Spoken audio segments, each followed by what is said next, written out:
ஓம் ஸ்ரீ குருப்யோ நமக. மகாபிரியவா சரணம். ராமாயண கதையை நாம் அனைவரும் எளிதில் புரிந்து கொள்ளும் விதமாக சிறு சிறு 61 குறிப்புகளாக மகாபிரியவா நமக்கெல்லாம் கொடுத்திருக்கிறார். காட்டில் வசிக்கும் 2 கிரௌஞ்ச பட்சிகள் பேசிக்கொள்வதைப் போல இந்த ராமாயண கதையை ஆரம்பித்து இப்போது ராமர் பட்டாபிஷேகத்தில் முடிந்திருக்கிறது.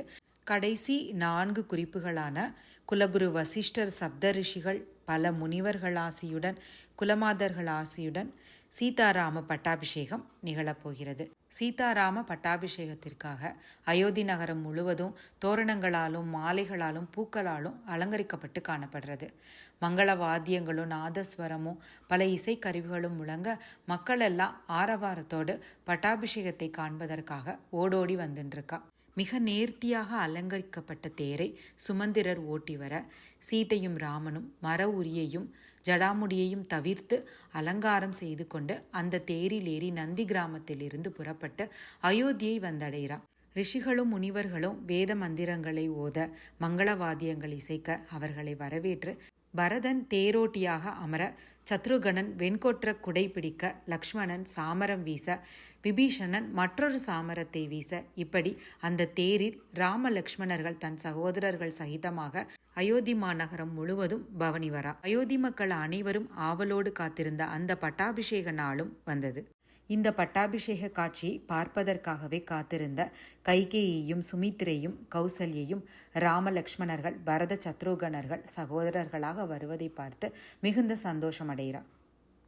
பட்டாபிஷேகத்திற்கு தேவையான புனித நீரை கொண்டு வரும்படி பரதன் ஹனுமனிடத்திலேயும் ஜாம்பவானிடத்திலேயும் கயவன் மற்றும் ரிஷபனிடத்திலேயும் சொல்ல அவர்கள் திசைக்கொரு பக்கமாக சென்று பல சமுத்திரங்களிலிருந்தும் புனித நதிகளிலிருந்தும் புனித நீரை எடுத்து கொண்டு கொடுக்கிறார்.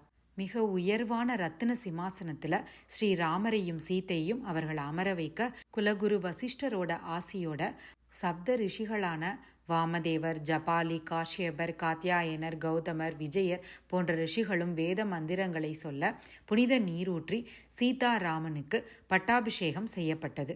மனு வம்சத்தில் வந்த உயர்ந்த மன்னர்களால் அணியப்பட்ட மிகச் சிறப்பு வாய்ந்த கிரீடம் வசிஷ்ட மகரிஷியால் ஸ்ரீராமனுக்கு அணிவிக்கப்பட்டது. பட்ட மகிஷி சீதையுடன் அயோத்தியின் அரசனாக ஸ்ரீராமன் பட்டாபிஷேகம் செய்து வைக்கப்பட சத்ருகணன் வெண்கொற்ற குடைப்பிடிக்க விபீஷணனும் சுக்ரீவனும் சாமரம் வீச ஸ்ரீராம பட்டாபிஷேகம் கோலாகலமாக நடந்து கொண்டிருக்கிறது. உயர்வான இந்த வைபவத்தை ஒட்டி பிராமணர்களுக்கு பல 1000 பொற்காசுகளும் குதிரைகளும் பசுக்களும் கன்றுகளும் தானமாக கொடுக்கப்படுறது. பல விலையுயர்ந்த மணிகளால் கோர்க்கப்பட்ட மாலைகளை ஸ்ரீராமன் சுக்ரீவனுக்கும் அங்கதனுக்கும் பரிசா கொடுக்கிறார். மிக நேர்த்தியாக கோர்க்கப்பட்ட ஒரு முத்து மாலையை எடுத்து ஸ்ரீராமன் சீதை இடத்துல கொடுக்க அதை சீதாதேவி வாயு புத்திரனான ஹனுமன் இடத்துல கொடுக்கிறார்.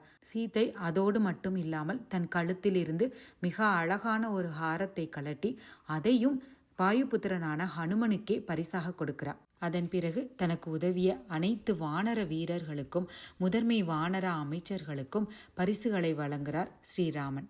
விபீஷணனோடு சேர்ந்து பட்டாபிஷேக நிகழ்வுகளில் கலந்து கொண்டு வேண்டிய அளவு பரிசுகளையெல்லாம் பெற்றுக்கொண்ட வானர வீரர்கள் அனைவரும் ஸ்ரீராமனிடத்தில் விடை பெற்று கொண்டு கிஷ்கிந்தியை நோக்கி புறப்பட விபீஷணனும் தன்னுடைய அரக்கர்குல வீரர்களுடன் ஸ்ரீராமனிடத்தில் விடை பெற்று கொண்டு இலங்கையை நோக்கி பயணப்படுறான். தன்னை விட்டு பிரியாமல் எப்போதும் நிழல் போல தன்னையே தொடர்ந்து வரும் லக்ஷ்மணரிடத்தில் அயோத்தி மாநகரத்தின் இளவரசனாக பொறுப்பேற்குமாறு ஸ்ரீராமன் கேட்டுக்கொள்ள லக்ஷ்மணரோ தான் எப்போதும் ஸ்ரீராமனுக்கு பணிவிடைகள் செய்வதையே விரும்புவதாக சொல்ல பிறகு பரதன அயோத்தியின் இளவரசரா ஸ்ரீராமன் முடிசூட்டுறார். ஸ்ரீராமனின் ராஜ்யத்தில் மக்கள் அனைவரும் எந்த கஷ்டங்களும் கவலைகளும் இல்லாமல் சண்டை சச்சரவுகள் இல்லாமல் மிக சுகமாக வாழ்கிறான். பயிர்கள் எல்லாம் செழித்து வளர செடி கொடிகள் எல்லாம் பூத்து குலுங்க மரங்கள் முழுவதுமாக காய்கனிகளோடு நிறைந்திருக்க தன் ராஜ்யம் முழுவதும் சத்தியமே பேசும் மக்கள் நிறைந்திருக்க ஸ்ரீராமன் தன் சகோதரர்களோடு சேர்ந்து பல 1000 வருடங்கள் ராஜ்ய பரிபாலனம் செய்து வந்தார். பல மேலான பலன்களை தரும் ஸ்ரீராம சரித்திரத்தை நாமும் கேட்டு உயர்வடைவோம். ஹரஹர சங்கர ஜெய ஜெய சங்கர. ஹரஹர சங்கர ஜெய ஜெய சங்கர.